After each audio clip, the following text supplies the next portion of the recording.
If anyone here is from Denmark, I presume we've got some Danish journos in the room. We've got loads of licenses from Danish clubs this year. Soren, our Danish researcher, has had a lot of fun speaking to a lot of the clubs directly and then passing the information back, because Brøndby were licensed last year, and the other clubs, a lot of the other clubs have wanted to be licensed as well.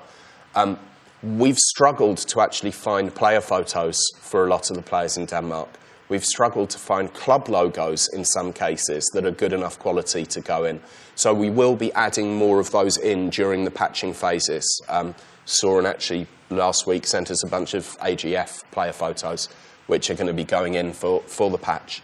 And when we're struggling to find Danish top division photos and logos, imagine what it's going to be like trying to find them in Chile. It's just impossible. So even with our English licenses, where you'd think, we can just pop round to the club to go and get the assets that we need, we can't get them in some cases. On this screen, you can actually see a few more new features as well. We've got something called ScreenFlow. This again goes back to us realising that everyone wants to play the game differently and that you can't please all people all of the time.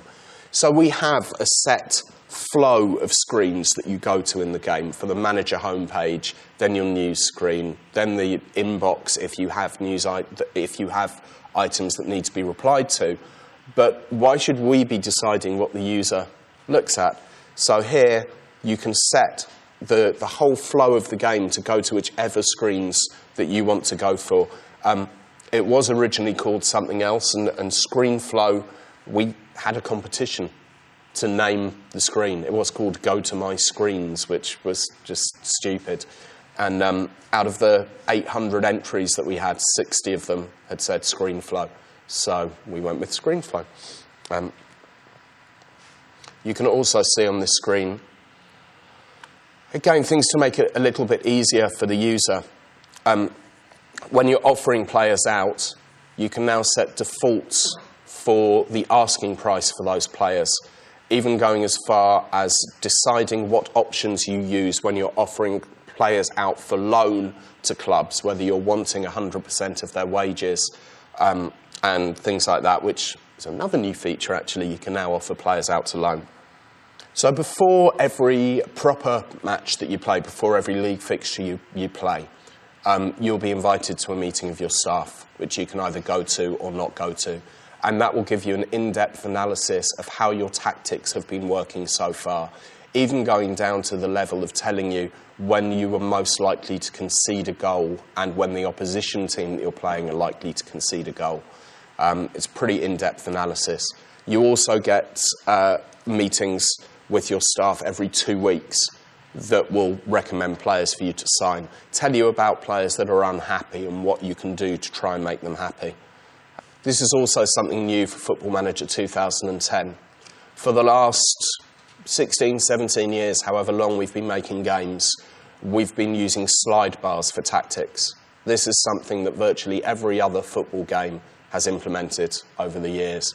And we were sitting there watching people playing the game as part of the usability, who'd never played the game before, and going, well, what happens if I move this? What does it mean if I go one notch higher on mentality?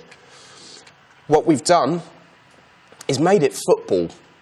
Rather than being slide bar, rather than it being geeky, we've used football terminology throughout.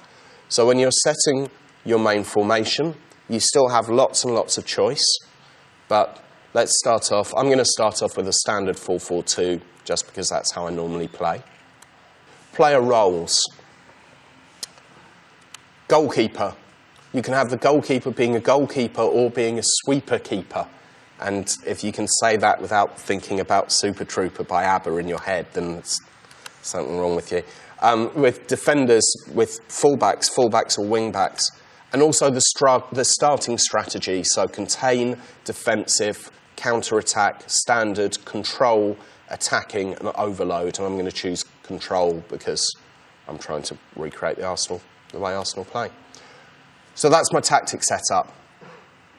All done. I can use that for the whole season. I can have different types of tactics and switch between them nice and easily. And here I'm going to ask my assistant to pick, which he's done, and move on to the next phase. Opposition instructions. Another new feature this year, I can now ask my assistant to set up the opposition instructions, and that's denoted by a little dot by the player. I can go and have a look there, show onto weaker foot, always close him down, and go in hard on the striker. And the same with team talks.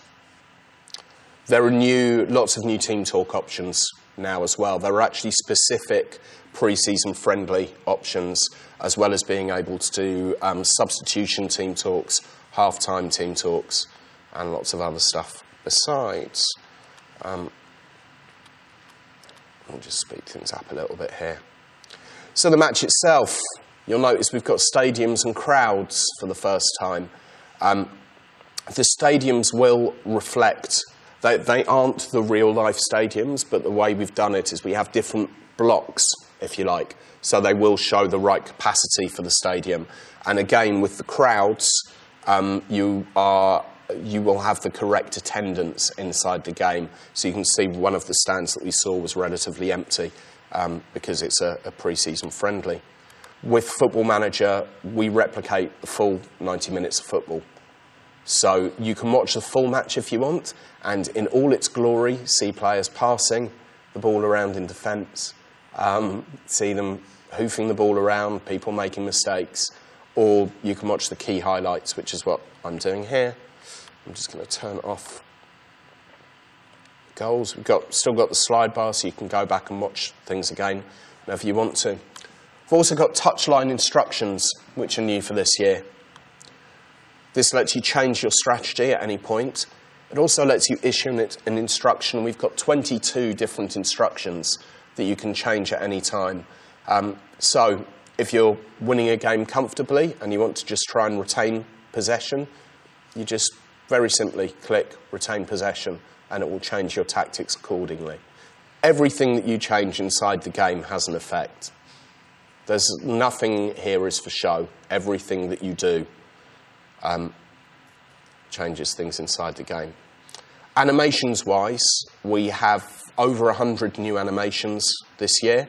We've also redone most of the animations that were there last year, which is one of the reasons why you're seeing the improvements.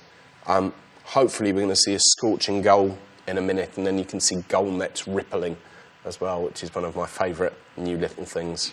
You get a lot more information in news items now. When you're playing the game, we want people to be absorbed into the Football Manager world so that you do believe that you're managing that club.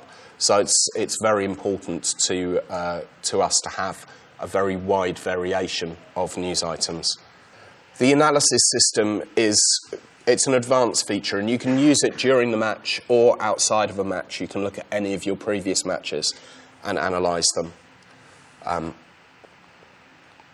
But the way that it works is you can look at every individual player and look at all of their passes, all of their shots, all of their crosses, and see exactly what happened with all of them. So here you can see every pass that's been completed by Aaron Ramsey, passes that have been intercepted, passes that have gone out of the pitch, and passes that are blocked. You can get the time for each one of them as well, and look at them all again.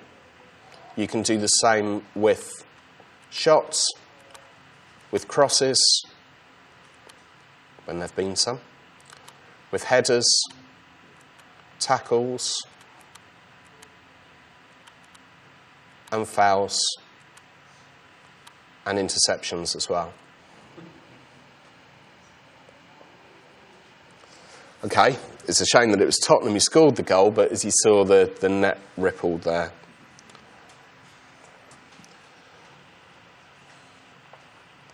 You can see the crowd going wild.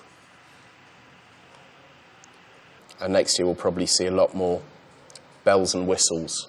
But we also need to improve a lot of the underlying code to be able to add those bells and whistles.